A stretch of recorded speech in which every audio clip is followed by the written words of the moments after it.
बुशरा जी, जिस तरह लोग जो है वो गौल के गौल आ रहे हैं, मुझे लग रहा है किसी ने डांस की अफवाह उड़ाई है। हाँ, आज मेरे पाँव में दर्द है।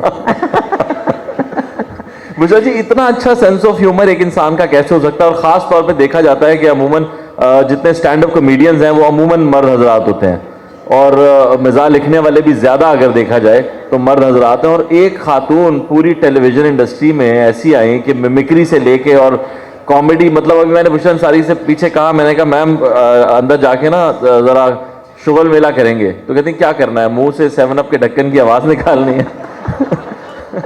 तो आप इनसे सीधा सवाल भी करें तो एक ऐसा जवाब आता है कि आप हंसने पे मजबूर हो जाते हैं।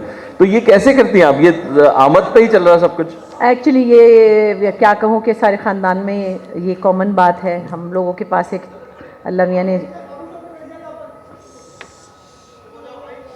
लड़ाई हो गई। लड़े नहीं यार, लड़े नहीं। गुस्सा आ गया, मैं तो डर गई। इसकी वीडियो भी आएगी भाई। अरे कुछ अच्छा, मिस नहीं होगा इस दुनिया में। तो ये जो है ना विट जिसे कहते हैं, ये बड़ी नेमत है और ये खुदा की देन है। और हमारी फैमिली में बहुत सारे ऐसे, मतलब मेरे रिश्ते, मेरी पुप्पी परवीन आतिफ जो खुद बड़ी 11-12 किताबों की लिखारी थी, आप उनसे आधा घंटा बात करें तो पता चला ऐसा ऐसा जुमला आ रहा है, तो ये नेचुरल था। और जितने मेरे वालिद के कज़न्स थे, कोई डॉक्टर थे, कोई फ़ौजी थे, कोई कुछ थे, आप बैठे तो पेट ही पकड़ लेते थे। तो ये नेचुरली हम सब में है। और मुझे लगता है गुजरांवाले के पास जो गांव है ना मेरे अब्बा का, एमनाबाद, वो बड़ा चिस्कोरा गांव है। उसकी वजह से, हालांकि मैं रही नहीं वहाँ, लेकिन वो ज़बान में वो चीज़ें एमनाबाद से आई हैं। अब पंजाबी जुगत समझना करना, सब म्यूज़िक, पंजाबी जुगत से बेहतर ह्यूमर मुझे नहीं नजर आता पाकिस्तान में। मैं कहती हूँ ना कि मुझे दुनिया में अगर कोई हंसा सकता है तो सिर्फ सुहेल अहमद हंसा सकता है। क्या बात, क्या बात है। मुझे, क्योंकि हमारा हंसना ज़रा मुश्किल होता है। अभी पिछले दिनों मैं मीम्स देख रहा था, तो पंजाबी मीम थी, एक लड़का अपने वालिद साहब से पूछता है कि अब्बा जी मेरी कितनी उम्र हो गई है? कहते ने पुत्र 25-26 साल। कहता फिर हुण मैनू विआह दो या मैनू वड्डा करके बेचना तो पंजाबी में आप अपने बाप से भी ऐसे बात करते हैं कि भाई आप अगर पंजाबी ज़ुबान पे निकलेंगे तो हमारे 3 सेशन भी कम होंगे। कितनी मीठी और प्यारी ज़ुबान है। पंजाबी के अंदर बड़ी अपनाइयत है। चाहे वो उसके फ्लेवर्स थोड़े मुख्तलिफ भी हों, चाहे वो जलंधरी पंजाबी हो, फैसलाबादी हो, लाहौरी हो, मुख्तलिफ़ किस्म की, लेकिन उसमें एक अजीब सी खिंच है जो कि जैसे हम बाहर जाते हैं तो हमें सरदार मिलते हैं ना, सरदार लोग मिलते हैं, फ़ैन होते हैं, तो वो बस ज़रा सी पंजाबी बोलने की देर है कि वो ऊपर ही चढ़ जाते हैं सारे। मोहब्बत का एक इतना खुला एक्सप्रेशन है इस ज़ुबान के अंदर। हर ज़ुबान का अपना एक अलग फ्लेवर है, अलग टेम्परामेंट है, लेकिन पंजाबी ज़ुबान तो मुझे लगता है, अब तो मैं देखती हूँ साउथ इंडियन फिल्मों में, AR रहमान की फिल्मों में भी पंजाबी गाने होते हैं। बिल्कुल ऐसा तो ये देखें ना कि जो वो उर्दू नहीं बोल सकता, हिंदी नहीं बोल सकता, वो पंजाबी गाने बना भी रहे हैं और ख़ुद गा भी रहे हैं। एक्सेंट भी अच्छा है तो उनका। वो चीज़ें बहुत, मेरा ख्याल है आपको समझ में आता है कि बड़ी अल्लाह ने स्ट्रेंथ दी है, लैंग्वेज की स्ट्रेंथ बहुत मज़े की होती है। अच्छा बुशरा जी, आप कॉमेडी तो करती रही हैं बहुत अर्सा, हमने देखा 50-50 से लेकर और आंगन टेढ़ा और उसके बाद बारात सीरीज़ तक और अब भी। लेकिन अभी आपने रिसेंटली एक स्टैंड अप कॉमेडी शो किया अपना, उसका कैसा एक्सपीरियंस रहा आपका? देखिए वो स्टैंड अप, इसको मैं इसलिए नहीं कहती कि जो स्टैंड अप आजकल राइज है उसमें सब चीज़ों के नाम ले लिए जाते हैं, तमाम सामान्य तायुश का जिक्र आराम से कर लेते हैं सब लोग। तो वो मैंने जब देखा तो मैंने कहा नहीं नहीं नहीं, इसका नाम ये नहीं रखना हमें। खैर उसको आप स्टैंड अप ही कहते हैं, जब अकेले एक इंसान 1-1.5 घंटा लोगों से बगैर किसी स्क्रिप्ट के रोज़ाना बात करता हो और उनको हंसाने की कोशिश करता हो। एक्चुअली वो मुझे बहुत दिन से दावर महमूद कह रहे थे और मुझे नहीं लग रहा था कि लोग जमा हो सकेंगे, या हालात ऐसे होते हैं वैसे होते हैं, बीच में वो सब रिजीम चेंज और मसले मसाइल, और मैंने कहा नहीं और हाँ, नहीं और हाँ। फिर एक बात उन्होंने ऐसी कही, the power is a very talented director, उन्होंने ये कहा कि अगर ये पाकिस्तान में कोई फ़ीमेल कर सकती है तो आप कर सकती हैं, फिर इसको कभी कोई नहीं कर सकता। दूसरी, अगर आप कर लेंगी तो और भी शायद 4 लड़कियों को ये एक इनकरेजमेंट होगी। तो फिर यही था कि उसमें हमारे, क्योंकि मेरा पोर्टफोलियो नहीं है वो जिसमें कि ABCDF तक चली जाती है, मैंने कहा कि मेरे तो अपनी तरह का ही मैटर क्रिएट करना होगा। सो मैंने अपनी ही लाइफ से कुछ चीज़ें निकाल के, हमने 2-3 महीने बैठ के, पर मुख्तसर ये कि मैंने 1 से 1.5 घंटे एवरी डे 20 शो किए और लोगों को हंसते हुए देखा, शुक्र है। तो ठीक हो गया, बस एक मैंने अपने पर लगा लिया कि ये भी मैंने कर लिया। अच्छा, आपकी 2 साइड्स हैं बिल्कुल मुख्तलिफ। एक तो आप स्टैंड अप कॉमेडी भी करती हैं और हंसने हंसाने के लिए बहुत आपको देखा जाता है, और दूसरी तरफ आप इतना डार्क लिखती हैं।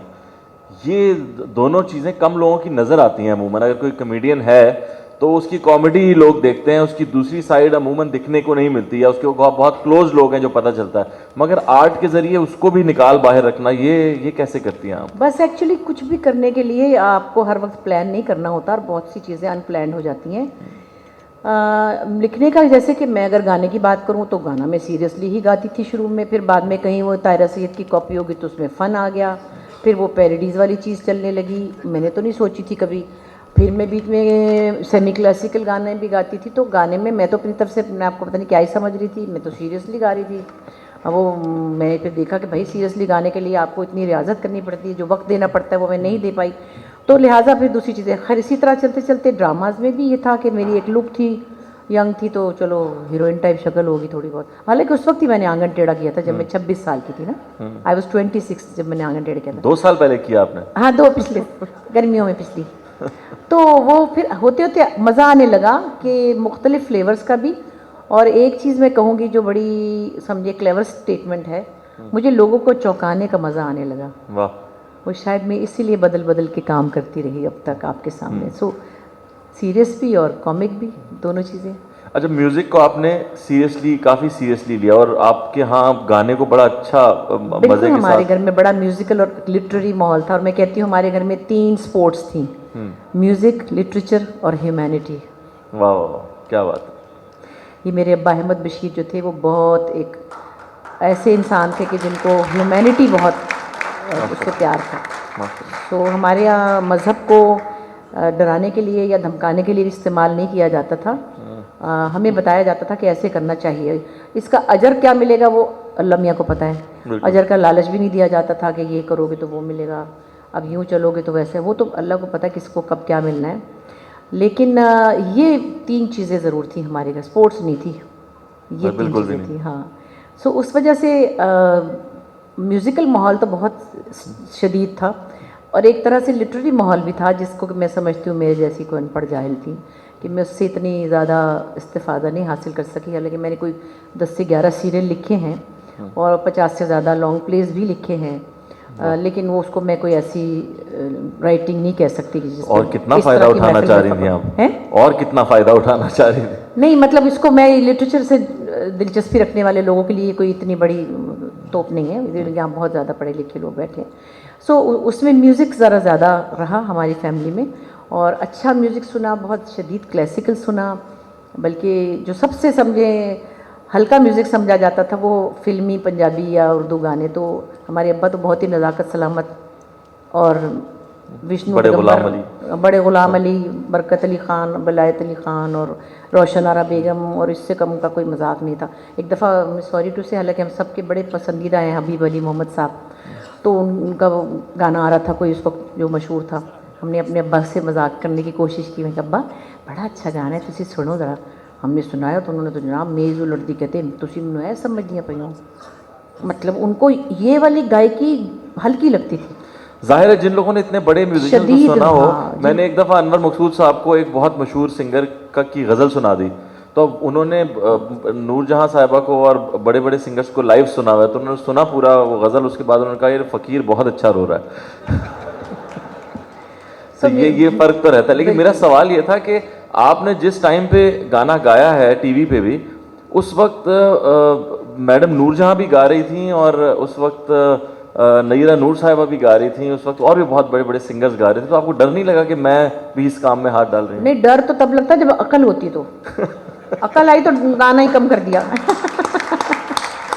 और अल्लाह का शुक्र ये है कि लोगों की नज़रें मेहरबान थी मुझ पर। मैंने वज़ीर अफजल, जो कि बहुत शदीद क्लासिकल म्यूज़िक बनाने वाले पंजाबी फ़िल्मों के, और मैंने सुहेल राना साहब, मैंने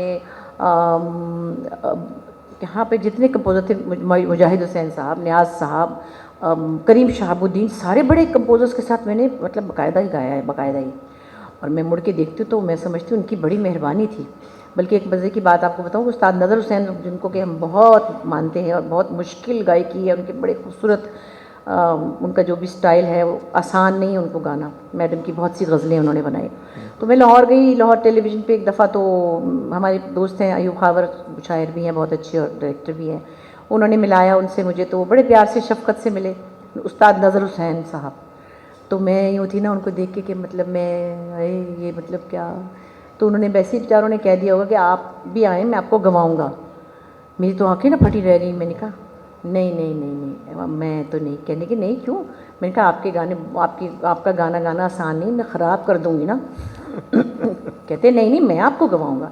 मैंने कहा नहीं, मुझे भी दोज़ख में से डर लगता है, मैंने भी जन्नत में जाना है, मैं अल्लाह को क्या मुँह दिखाऊँगी। और मैंने नहीं गाया।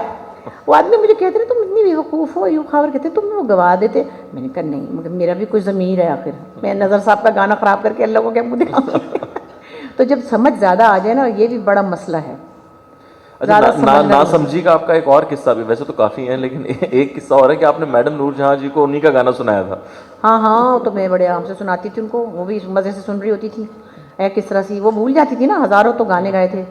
मैं बैठी उनको कहती हाय आपका वो गाना, आपका वो, किस तरह करके सी मैं शुरू हो गई। एयरपोर्ट पे हम बैठे हुए थे, उज़मा गिलानी साहिबा भी थी।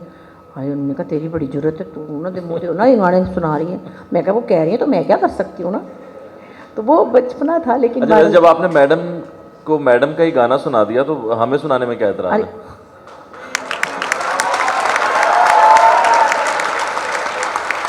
मैडम के गाने तो इतने बेशुमार और इतने खूबसूरत हैं कि मतलब क्या क्या गाएं, और बैठे बैठे पता नहीं क्या क्या दिमाग में आता है। वैसे तो लोगों को कॉमनली उनके गाने याद हैं, सही होने मेरा माही या लुड्डी है जमालो टाइप जो हैं। हमको थोड़े टेढ़े गाने पसंद हैं, हम क्या करें। वो भी अच्छे थे लेकिन वो ज़रा ज़्यादा मशहूर टाइप है ना। तो मैं भी कल वल सोच रही थी, एक गाना बड़ा प्यारा था और शायरी क्या कमाल होती थी पंजाब पाकिस्तानी मैं आपसे ये कहूँगी प्लीज़ पाकिस्तानी म्यूज़िक सुने, यंग लोगों से कहूँगी खुदा की कसम बहुत अच्छा म्यूज़िक था।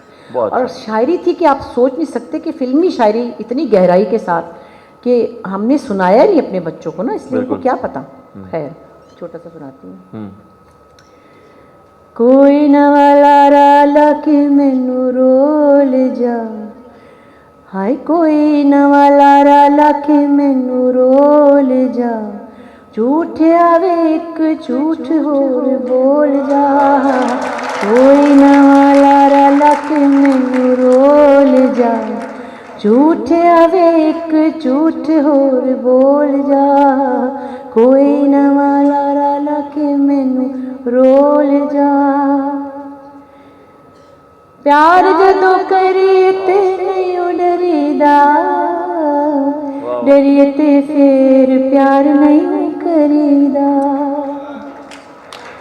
प्यार जदों करिए ते नहीं डरीदा, नहीं ते फिर प्यार नहीं करीदा, मेरे वल्लों हुण भावें किसे कोल जा, हाय मेरे वल्लों हुण भावें किसे कोल जा, झूठ आवे एक झूठ हो बोल जा, कोई नवां लारा लाके मैनू रोल जा।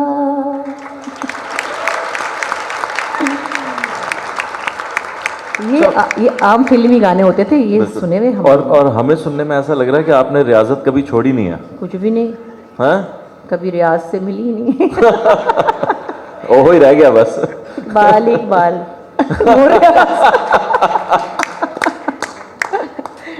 जी माशाल्लाह। मैं कहता हूँ अल्लामा इकबाल से इतना इंस्पायर कोई नहीं हुआ। बहुत हो गए, शुक्र है टाइम पे अल्लाह भी आपको प्यारे हो गए।